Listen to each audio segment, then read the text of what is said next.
কর্মজীবনে উন্নতির সাফল্য বাধা। তুলসীর এই উপায় খুলবে আপনার কপাল। বাড়ির তুলসী গাছে খুলে দেবে ভাগ্যের তালা। হিন্দু ধর্মে তুলসী গাছের পুজো করা হয়। ধর্মীয় বিশ্বাস অনুসারে মা লক্ষ্মী এবং ভগবান বিষ্ণু তুলসী গাছে বাস করেন। যে ব্যক্তি নিয়মিত তুলসী গাছের পুজো করেন তার বাড়িতে সুখ শান্তি থাকে এবং তার আর্থিক অবস্থা ভালো থাকে।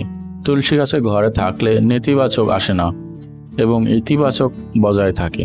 তুলসীর কিছু প্রতিকার করে আপনি জীবনে অনেক অসুবিধা কাটিয়ে উঠতে পারেন। আসুন জেনে নেওয়া যাক তুলসীর এই প্রতিকার সম্পর্কে। 1. ধন সম্পদ লাভের জন্য প্রতিদিন তুলসী গাছ পুজো করা উচিত এবং জল নিবেদন করা শুভ বলে মনে করা হয়। এছাড়াও প্রতিদিন সন্ধ্যায় তুলসী গাছে গিয়ে প্রদীপ জ্বালাতে হবে। এটি দেবী লক্ষ্মীকে খুশি করে এবং আর্থিক সমস্যা থেকে মুক্তি দেয়। 2.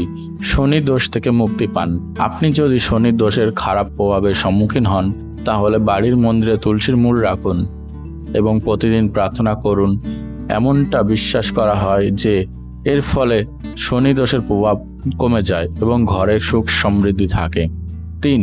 নেতিবাচক দূর করতে যদি আপনার বাড়িতে প্রতিদিন ঝামেলা এবং পারিবারিক সদস্যর মধ্যে ঝগড়া হয় তাহলে প্রতিদিন তুলসী চল্লিশা পাঠ করুন। তুলসী চল্লিশা পাঠ করলে দেবী লক্ষ্মী এবং ভগবান বিষ্ণু আশীর্বাদ পাওয়া যায়। এছাড়া বাড়িতে সুখ শান্তির পরিবেশ থাকবে। চ্যানেলটির পক্ষ থেকে সবাইকে নমস্কার। ভিডিওটিতে কোনো ভুল ত্রুটি থাকলে আপনারা আমাকে ক্ষমা করে দেবেন। চ্যানেলটি অবশ্যই লাইক, কমেন্ট, শেয়ার এবং সাবস্ক্রাইব করুন। হরে কৃষ্ণ।